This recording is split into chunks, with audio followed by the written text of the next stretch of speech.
In the end, only Becca and Zach could come. Ash, on the other hand, couldn't be reached. All of my calls went right to his voicemail. He's at it again. Right here today. Gone the next day. Oh well, his loss. We have agreed to meet at a nearby cafe. The same one I frequent with Becca because it's cheap and they give away free bread around closing time. Ooh, good bread, tasty bread, or just basic bread? Either ways. Quaint. A little old-fashioned throughout, though looks a wee bit out of place amidst the city's tall buildings, but we love it all the same. Hey, so what if it's out of place? This is charming! Much like its facade, the interior carries an antique charm to it. Vintage art pieces and a row of shelves boasting an extensive collection of books cover the walls. It would have been nice to hang out here for hours on end, but even on a weekend, the place is still packed with people. Yeah, that seems packed. 2 people. Thankfully, Becca and Zach have already found seats and are arranged in some casual chatter when I arrive. It's strange seeing 2 of them without Ash, accompanying the other. They've never been particularly close. Sure, they talk when they meet, laugh at the same things when there's something funny, but there's distance. The kind born purely out of different interests. That or Zach's simply afraid of Becca. It's not impossible, and I won't blame him for if he is. He might be the tallest in our group, but everyone knows that it means nothing against Becca's temper. Even I am a little scared of her. Zach! Becca! Well, you seem to be in a better mood today. What? I know that smile, Belle. Come on, still. Sorry, I thought there was... I thought she was done, but okay. Don't rush me. Let's order food first, okay? A waitress comes by to take our order. On a normal day, me and Becca will order a hearty serving of their special vegetarian stovies. Ooh! Zach takes anything with a good helping of meat, sausages, or potatoes in it. Okay. Well, I mean, he didn't like what he likes. I'm going, dang it, he likes me. Oh well, so be. But today's a good day. Great even. It's not wrong to indulge a little, right? Today's special. For the 3 of us. Even the person jotting down our order looks surprised at today's meal choice. She writes it, nevertheless, and leaves without a comment. Becca furrows her eyebrows, her mouth halfway open, ready to let loose what likely stirring for reprimands. Don't worry. It's my treat. The glare she sends my way reminds me of the one I received from Mama when I punched a kid for bullying my younger brother 18 years ago. Naturally, I never did it again after she made me apologize the next day, but Becca's far from being my mom. A small, sheepish grin is enough to turn that frown into a deafened sigh. Food arrives in the middle of a funny story from Zach, putting the rest of the conversation on hold as we are each served our order. It isn't anything fancy. A pan-roasted sea bass with citrus dressed asparagus and a portion of mashed potatoes on the side. Or at least that's what the daily special board says. I never did pay any attention to it whenever it came here, since they price whatever is written way above when I'm willing to spend on the food on a single day. Oh, good. I'm so hungry, I think I'm dying. Dang. That must be very hungry, because there are people that actually are hungry that much. Anyways. You're always hungry. Hey! Not all the time. Let me guess. You skipped breakfast again. Not on purpose. I may have overslept by a few seconds today. Don't say seconds. Right then. Stop stalling, Isabella. What's this about? Let us say it, Rebecca. She wouldn't be inviting us out if it wasn't worth hearing out. Well, we're waiting. Jeez, Becca.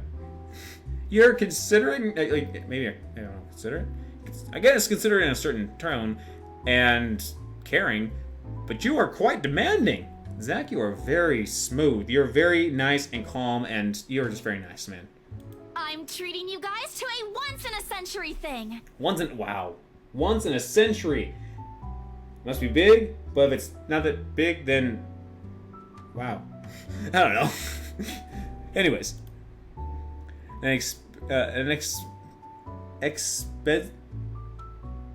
hold on, guys. An expectant grin, maybe that's how it works, breaks out on my face.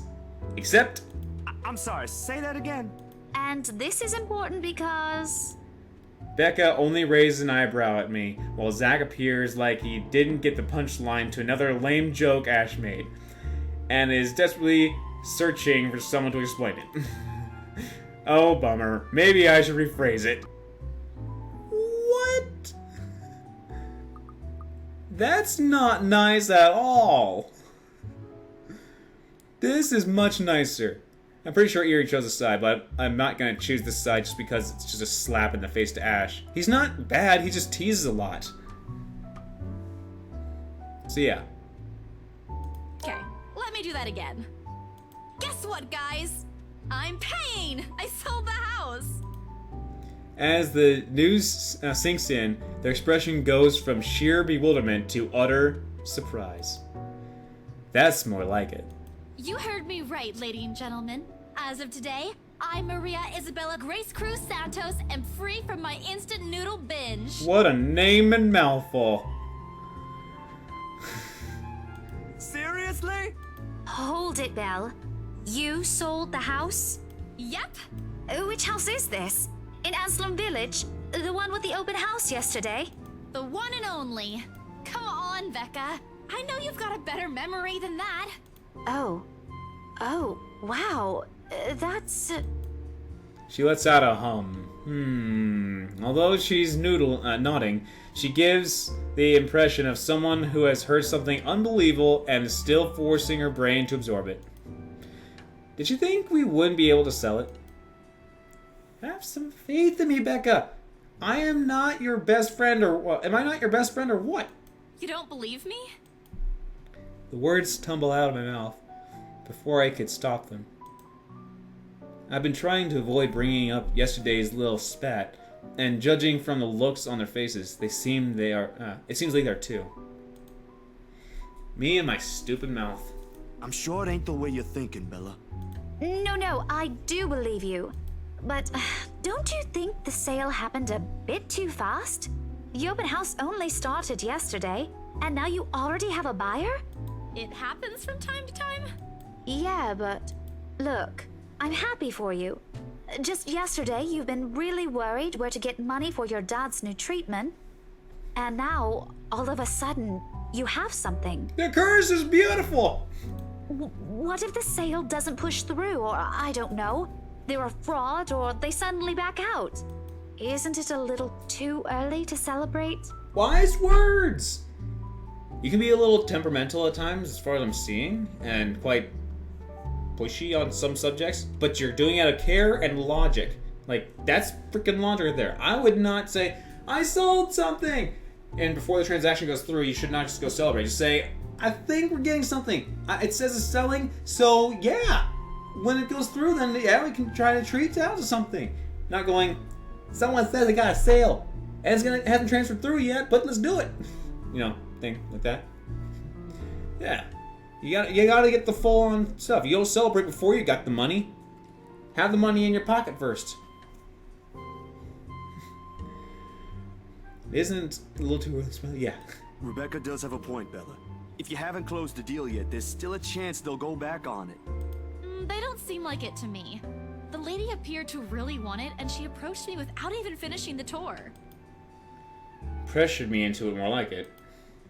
But I'm not gonna tell Beck about that. Knowing her, she'd only worry. And she already hired someone to handle the house's interior design. You're joking. Who would do that? The Wrights, apparently. It's actually pretty funny. She's a bit too excited to get the property, she forgot to buy it. At any rate, they've already signed the agreement today, so it's just a matter of time. And don't tell anyone about this, but Ma'am Hannah also gave us something extra. Something as in... As in, it's why I can treat you two to a free meal. I'm more surprised you accepted it. She didn't really give us a choice in the matter. So don't lose sleep over this, okay? The couple really want the house. If Rose didn't stop them, they'd likely have paid up front for it yesterday. That's despite the legends, too. I even tried to show them the letter. But nope. I want this house, darling. Go take all our money. You don't really think they believe that, do you? I'm pretty sure for them, those are just rumors as well. No one is that superstitious in this day and age, Belle. Well, there's you. Right. You know what? I'll just eat all of these by myself. Oh, there's you, and, oh, come, shush your face! I begin to gather their plates to my side, the food in each still untouched. A laugh almost escapes my mouth with the way Zach's expression quickly changes to disappointment.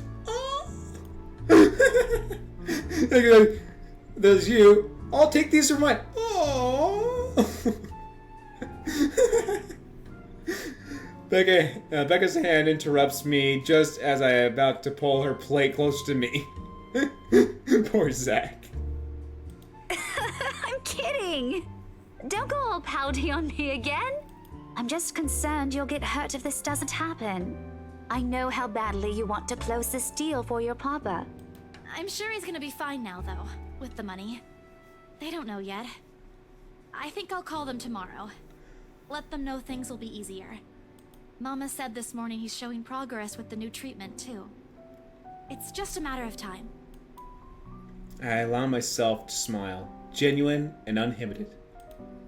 It's strange talking about this with other people, even those who have known those of you have known long enough. But today, things simply feel a whole lot lighter with them here. Lunch passes in an enjoyable fashion. A laugh here, a playful jab there, take that. But most of it is spent on catching up, on telling stories about whatever's keeping us busy these days. Something we couldn't afford to do the day before, taking into account what happened. Even Becca's surprisingly chatty. Is there something in the sea bass we ate? They pumped it full of joy and happiness! Zach, though, appears less energetic. While he's far from being the life of the party, he's definitely not the type to keep quiet in a conversation with his friends. Apart from a few inputs, he's been silent the entire time. If Becca notices... Are you sure you're not feeling under the weather, Zachary? Huh? No, I'm okay. No worries, Rebecca. Doesn't sound okay to me. It's okay. I might be feeling a little bummed out today, but I'm sure this will pass. Is it about the reviews this morning? A pained expression crosses Zach's face, and almost immediately, Becca retreats in her inquiry as though the man's look is enough to answer for her. I look between the two of them. Did I miss something? What happened this morning? Did I stumble on a big secret? From what I've just picked up from that, is that his reviews for his opening review didn't go so well. This is why I don't like waking up late. You heard about those, huh? Sorry, I just happened to check on some sites this morning. Nah, it's a very sensitive topic in the first place. I should have expected it. What reviews? Becca glances at Zach, her motions unsure, eyes asking for his consent on the matter. Although there's a small desire to keep asking on my part, I don't dare voice it out.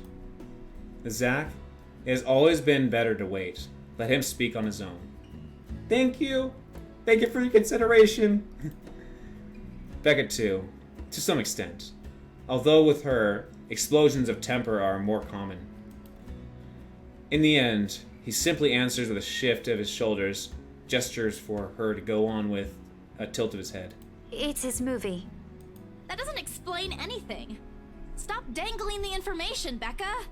Zachary, I'm not the one supposed to be telling her about this. It's still your documentary. Is it something bad? Not bad per se. You guys don't need to dwell on it much. Bad? Listen here. I wouldn't trivialize what those bowheads wrote if I were you. They're ruining other people's jobs. Oh, his movie probably went down probably well, but there was some critics. It was probably the critics. From how her tone rises in anger, it seems like he's the one slighted on not slighted on. She's the one slighted and not Zach. A snicker escapes me, which I promptly snap down on as soon as she sends me a hard look. This isn't a laughing matter, Isabella. Some bowbag just insulted him. Calm down, Rebecca. Those are just reviews, and it happens a lot. I do not ken about you two, but calling the entire film an out-and-out drivel, you're better off watching an educational kids' TV show, and worst 1.5 hour of my life, among other things, isn't exactly a critique any decent movie reviewer would say. If you could call that a critique, did we even watch the same film? Well, maybe I ain't cut out for it.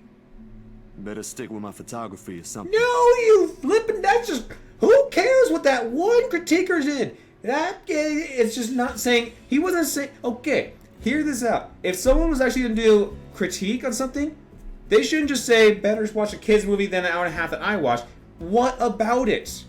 Give some details. If you're going to give criticism and you're a critic, give details why it was not that good. You don't just say it was bad. I just don't like it. So flippin' what? Let people know why it was bad. If it's just not your interest, because people have interests. People have interests. It might not have been yours. So shush. If nothing else, this helped me open my eyes to what I can and can't do. Don't let that bother you, man. You're good. It was good. You're giving up. It wasn't a question. It was just something experimental I did on my free time anyway. It's no big deal. Big hug, man. Big hug. Bring it in. But you worked on it for months. Doesn't look like it matters for those people. Don't say that! My palm strikes the table, sending the tableware on top clanking against each other. I don't even notice when I rose from my seat. Let's see. Oh boy. Boy, Bean. Isabel, be more sensitive. If someone is hurting, you shouldn't be demanding. I'm not gonna head out. I'm gonna head down. Oh, see ya, Kitmit. See ya. If you say it's bad, and then don't say why and how to improve, it's not freaking critique. That's such an anime movement. It is. Gotta give reason. You gotta give reason. Critiques? Come on. Also, I'm going to be closing this down in a bit. Let's close down my stream in a bit. I'm just going to finish up in the cafe here, and then we'll be on our way. So, a little bit longer. But here I am, chest heaving, looking down at him, in the same manner a teacher would at an unruly student. Becca's probably proud. I didn't mean to yell, but there are some things people like Zach aren't supposed to say. How exasperating. He, of all people, should know. It's just a review. Except they're pretty well-known critics. Why does that matter? They aren't the ones calling the shots on this. Isn't that why they have a committee? Right, Becca? An amused gleam in her eyes when I turned to her. What does she find so entertaining here? Help me here. Your friend's about to quit his passion for a petty set reason. I haven't read that. What those I haven't read what those people wrote about his work, but a few scathing words shouldn't be enough to discourage someone. I should know, after all. Failing means you're playing, Zach. Not that I'm saying it's bad. I've seen it from start to finish, and I know for myself what you created isn't something people should scoff at. I don't know anything about filming or photography. Hell, I don't have an inkling of artistry in me except for those doodles I make for class. but I know what I watched. Look at Isabella. It's not every day you see her all riled up like this. Whatever I'm about to say gets lost in my tongue as a flush of embarrassment blooms across my face. It was a heat of the moment thing. And anyway, I'll be very angry with you if you quit. What about the exhibit? What exhibit? Classified information. Even if I bring you your favorite tonight? Nope, not a chance. Oh, come on! I thought we aren't supposed to have secrets. Burst of laughter comes from Zach. Thanks, you two. I might need some time alone to myself for a while. Just to think about things, how I'll go from here, that sort of stuff. Hey, I'm not quitting, Bella. Don't give me that face. There's no face at all. Only a poor imitation of a puppy dog eyes, if you could call this one. Promise? I'll be damned if I break any promise I make to you guys. Ah, that's a good spirit. We love you, man. Besides, you're right. It's too early to say anything right now. What's night ain't for another week? And that's all the answer I need from him. As sentimental as it sounds, there's fulfillment in knowing each other, another person you know won't take the same path we've walked. It's not like it's over for me, though. I still have time. I can still come back. Do my own thing. Do what I really want to do. Surely, once Papa recovers, once I'm done with everything. Inside my bag, my phone buzzes unexpectedly, and breaking the pleasant afternoon lull. The screen shows Rose. Hey, Isabel. You at the office? Ha ha. Very funny, Rose. I'm hanging up. Don't, I'm kidding. BRC says the floor plan copies are ready for Miss McCullough to pick up. She states that if it already explains everything. Then, out of the blue, she launches a long rant about an awful state of Luxborn streets. All of which she says in a single breath that I can barely keep up and make out a single word. I stay quiet, if only to avoid becoming the next object of her frustration. She's similar to Becca on that regard. I'm stuck in horrendous traffic right now. Bloody stupid drivers. When she has finally run out of things to complain about and stops, what she says next has none of what I'm hoping to hear from her. Just a quick, humble plea for me to meet the right interior designer in her state. Anyway, I'll leave it to you. Bye. Thanks. Classic Rose, and ends the call without even asking for my input.